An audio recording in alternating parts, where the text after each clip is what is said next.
Pacific boils over. Hawaii. To Americans, an enchanting island territory 2,000 miles from the mainland. To the Japanese, Pearl Harbor, an enemy bastion. For 2 years, Europe has been at war. But in Honolulu, people talk of pineapples, sugar cane, money and tourists. The year is 1941. There is still time for one more aloha. Still time to enjoy tropical skies and sweet music, flowered leis, and the hula.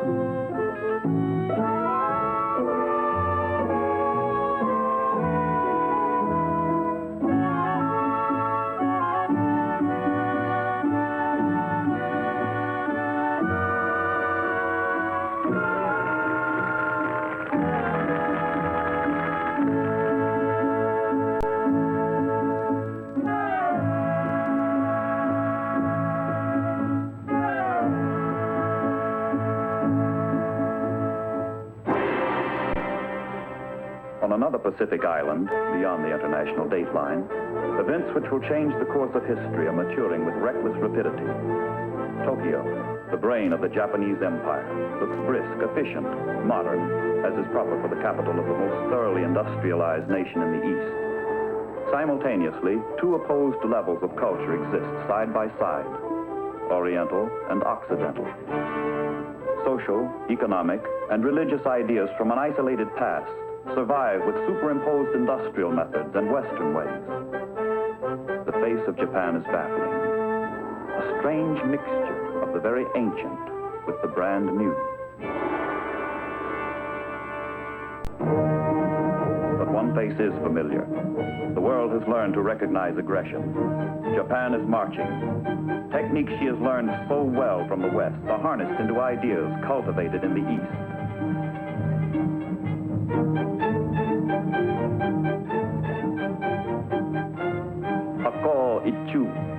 Japan's divine mission to bring the 8 corners of the world under one roof.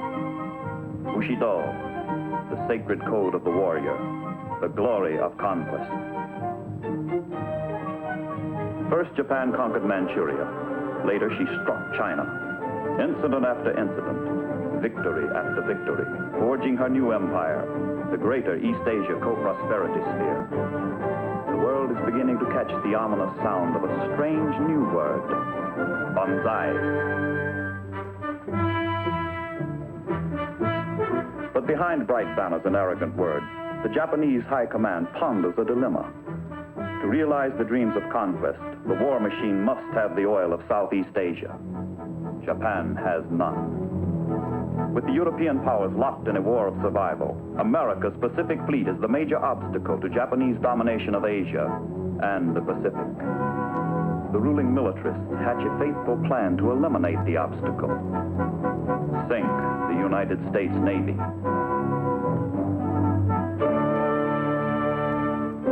Guns are sighted on Pearl Harbor, the key to America's defense in the Pacific, the headquarters of the United States Pacific Fleet.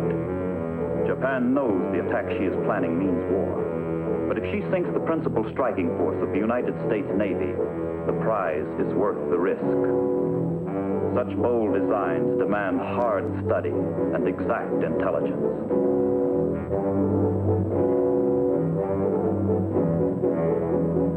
The Hawaiian Islands are scrutinized, especially Oahu, with its principal targets.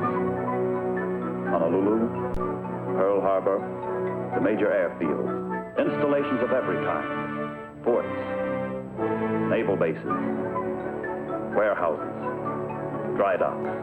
Every military factor of importance is pinpointed for the coming attack.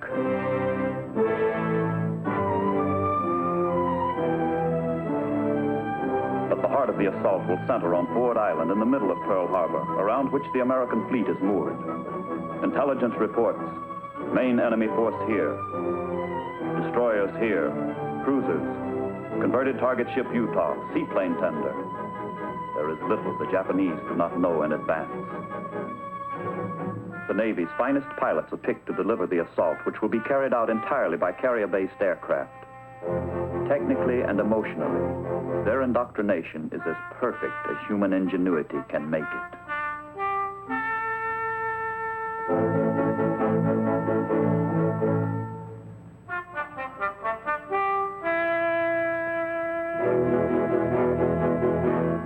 late October 1941, dress rehearsals for the attack are secretly staged over terrain chosen for its resemblance to Pearl Harbor. Air crews hold repeated, highly realistic maneuvers, perfecting their teamwork, practicing approaches, sharpening their marksmanship. Plans and decisions become orders and action.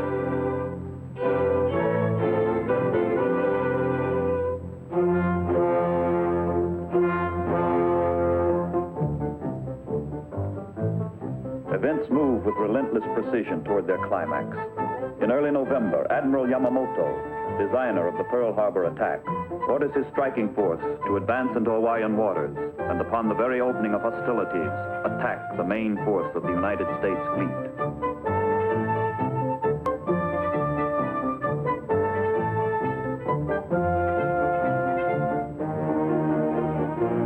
On November 16th, the ships, singly and in small groups, slip out to sea to rendezvous in a hidden harbor in the remote Kuril Islands, far north of Tokyo.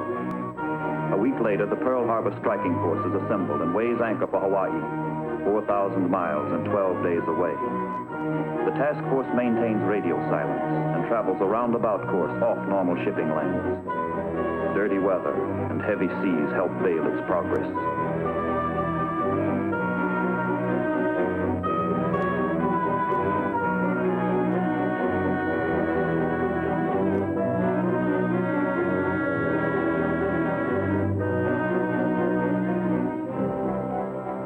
There has never before been so powerful a striking force in the Pacific.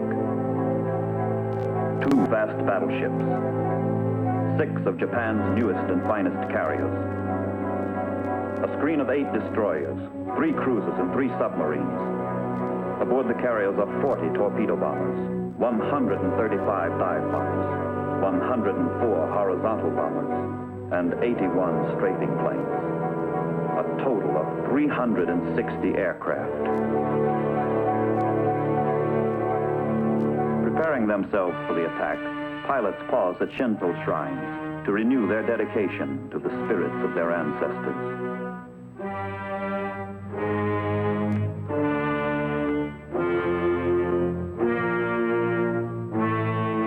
On every flight deck, pilots receive last-minute intelligence on Pearl Harbor. They prepare to strike for the glory of Japan.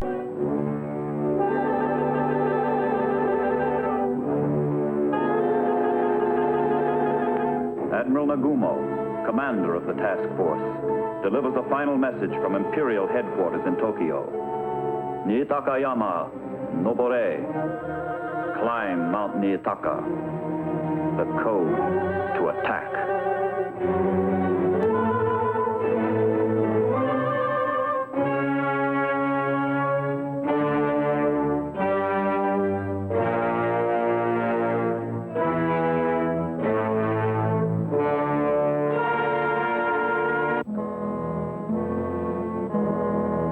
Fresh northwesterly trade is blowing, and the helmsmen swing their carriers into the wind for launching the planes.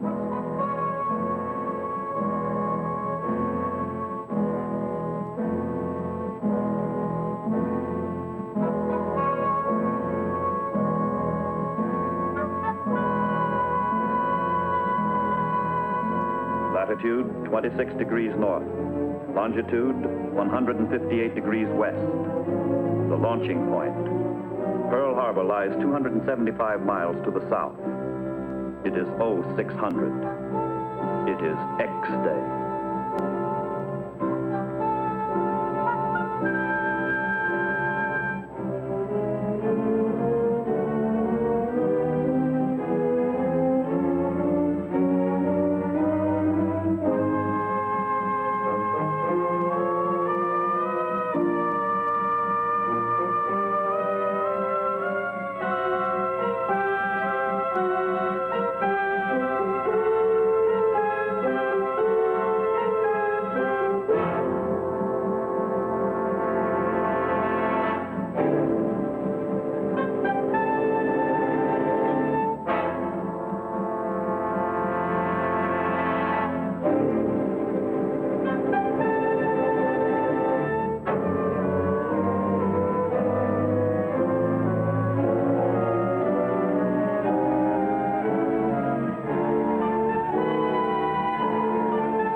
5,000 miles away in Washington, it is almost noon. At the Navy Department, intelligence experts have had a puzzling Sunday morning. Some time ago, they broke Japan's most carefully guarded code. They've deciphered a dispatch from Tokyo to the Japanese embassy. Secret instructions reject America's request for mediation in the Far Eastern crisis. Order negotiations broken off. Exactly what this means, no one knows. The State Department is uneasy. Secretary Cordell Hull awaits another crucial conference with the Japanese ambassador and a special envoy from Tokyo scheduled for 1 o'clock. The Japanese ask for a 45-minute postponement, but there is no delay in the flight of their warplanes toward Hawaii.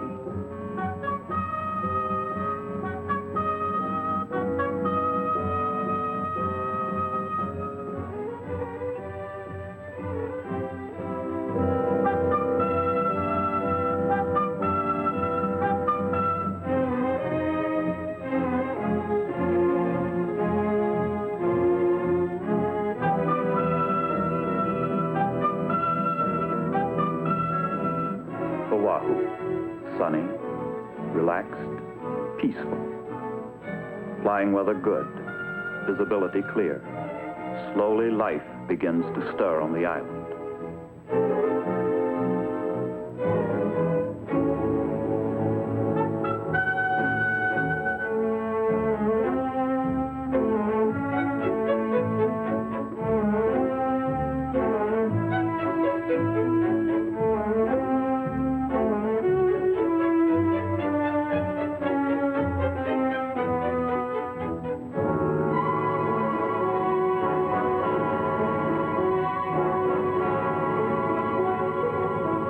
Army radar station, a private practices as he waits for the breakfast truck. He picks up planes approaching from the north and tracks them for a few minutes before reporting to Air Force Headquarters, Hickam Field. But the planes are thought to be American.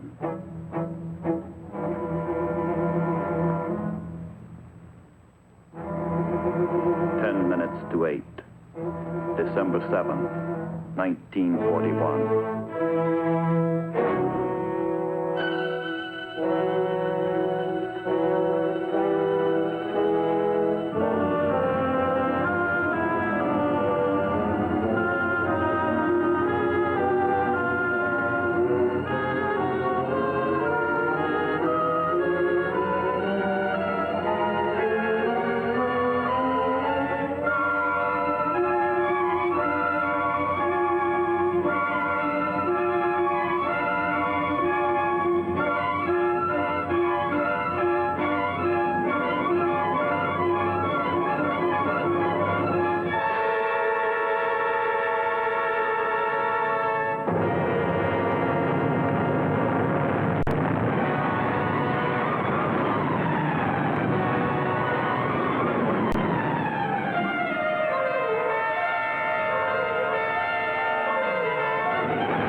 the planes depart.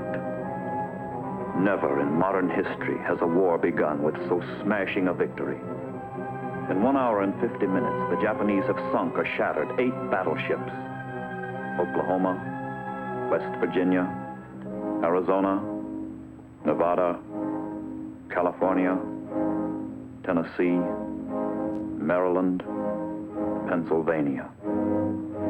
3 cruisers and 3 destroyers, and 4 smaller ships are sunk or battered.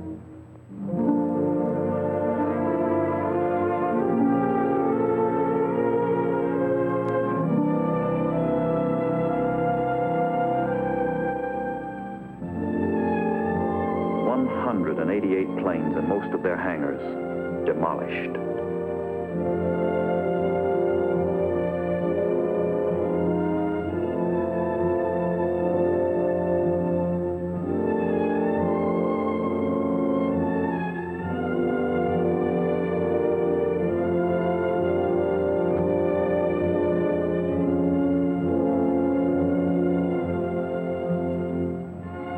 The Japanese have lost 29 planes. 68 of their pilots and sailors are dead, and 5 midget submarines which tried to penetrate Pearl Harbor are beached or sunk. One of the cheapest military triumphs on record.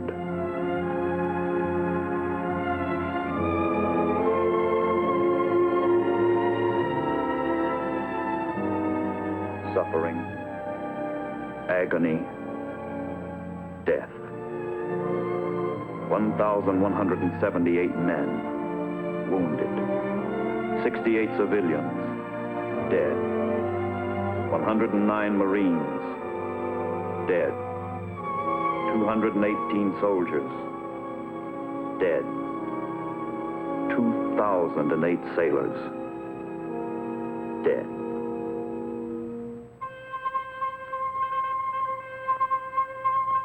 In Tokyo, the government loses no time in exploiting the news of Pearl Harbor, Japan's greatest victory. With pride, an autocratic regime informs an amazed population of its newly won prize. Propaganda carries on where the bombers left off. Japan's mission is being fulfilled. The 8 corners of the world will be under one roof. The militarists have kept their promise. They have demonstrated the power of the Japanese Empire. They have done the impossible. Sunk the United States Navy.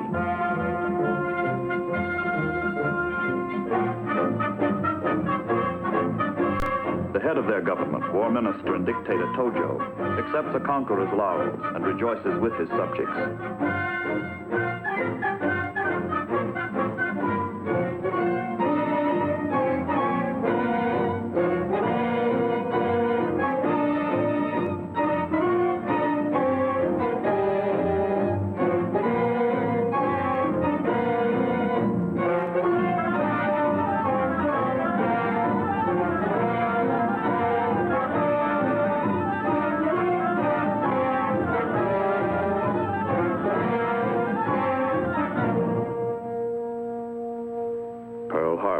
Looks as though the Japanese propagandists are right.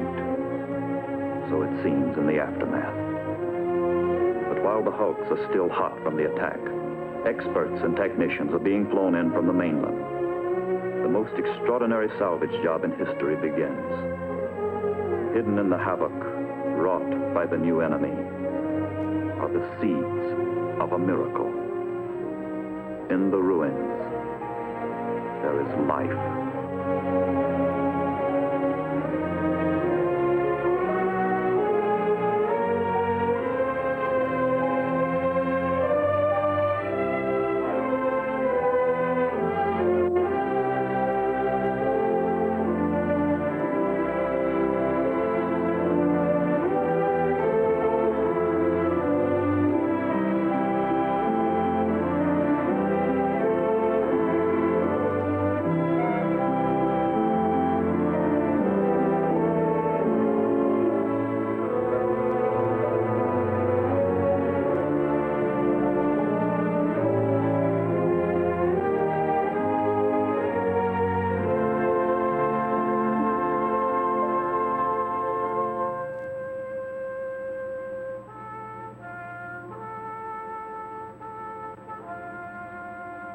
With the dead lies the vision of a shattered fleet, hidden in a pall of fire and smoke, and the vengeance of the United States.